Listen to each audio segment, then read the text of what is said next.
Imagine you're a merchant in medieval Europe. You want black pepper, the most valuable spice in the world, worth more than gold by weight. You don't know where it comes from. Your supplier doesn't know either. All anyone knows is that it comes from the East. What nobody in Europe realized, what almost no one on Earth realized, was that every single spice that reached their table, every silk garment on their king's back, every piece of Chinese porcelain in their cathedral had passed through the hands of one empire. An empire built not on land, but on water. Not on armies, but on ships. Not on conquest, but on control. This is the story of Sriwijaya, the empire that owned the world's economy for 600 years and was completely erased from your history books.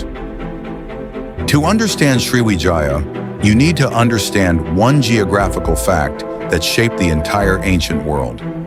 Between the Indian Ocean and the South China Sea, there is a narrow strip of water, just 2.8 kilometers wide at its narrowest point, called the Strait of Malacca. Every ship traveling between China, India, Arabia, and Africa had to pass through this strait. There was no other route, no shortcut, no alternative. This made it the most strategically valuable piece of ocean on Earth. Whoever controlled this strait controlled the flow of, quite literally, everything. Spices from the Maluku Islands, silk from China, cotton from India, gold from Sumatra, ivory from Africa. The strait was the ancient world's internet, and Sriwijaya was about to become its server. In the year 682 AD, an inscription carved into a stone in southern Sumatra made a declaration that would echo for centuries. A king named Apunta Hayang had just launched a military expedition with 20,000 soldiers and returned victorious.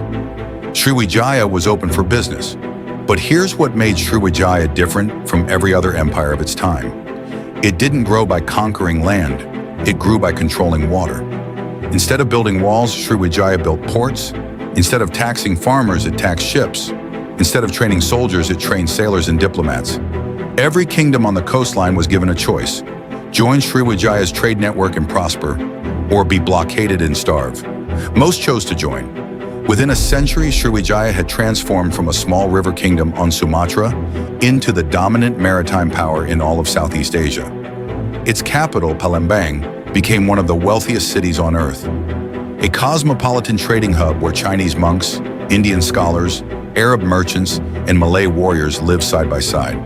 The Chinese monk I Ching, who visited in 671 AD, wrote that the city was so sophisticated that he recommended all Buddhist scholars study there before traveling to India. That is not a description of a backwater kingdom. That is a description of a civilization at its peak. At its peak in the 9th century, Sriwijaya controlled something no empire before or since has ever fully replicated: a complete monopoly on the world's most valuable trade corridor. Every ship that entered the Strait of Malacca was required to dock at a Sriwijayan port. Required, not optional.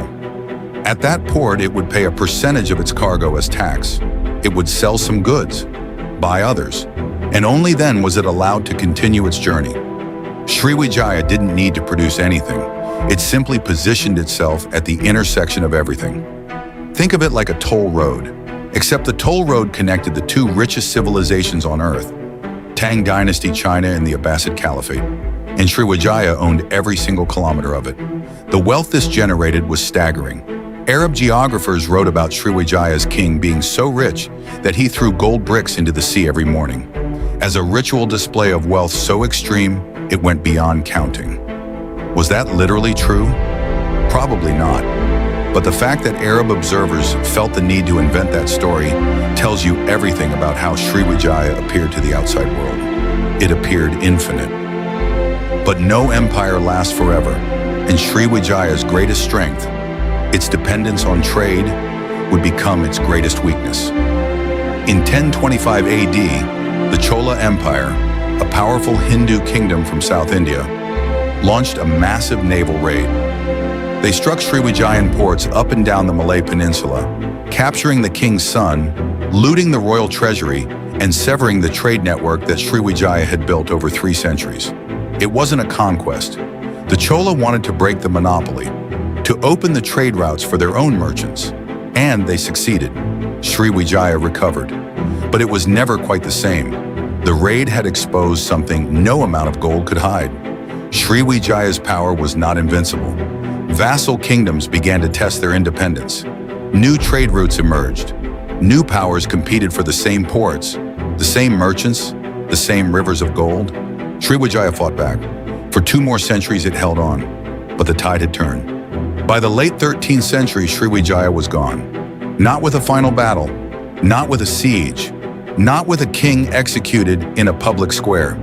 It simply dissolved. And here's the cruelest part of Sriwijaya's story, because its power came from trade, not stone monuments. It left almost nothing behind.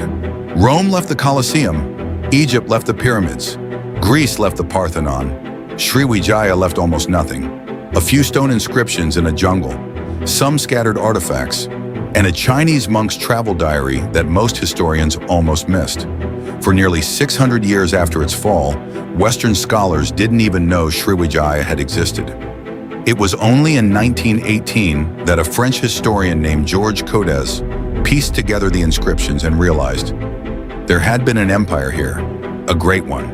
600 years of controlling global trade, discovered by accident in 1918. So why does any of this matter? The shipping lanes that Sriwijaya built through the Strait of Malacca are still the busiest maritime trade routes in the world today. Over 80,000 ships pass through that strait every year, carrying more than a quarter of the world's traded goods. Columbus didn't sail west looking for a new continent. He was looking for a faster route to the spices that Sriwijaya and its successors controlled. He stumbled onto the Americas by accident.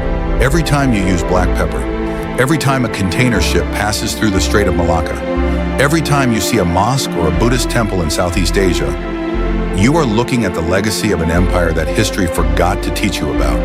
Sriwijaya didn't just own the ancient world's economy, it shaped the modern world we live in, and now you know its name. If this is the kind of history you want more of, subscribe to Past Glimpse, because we are just getting started.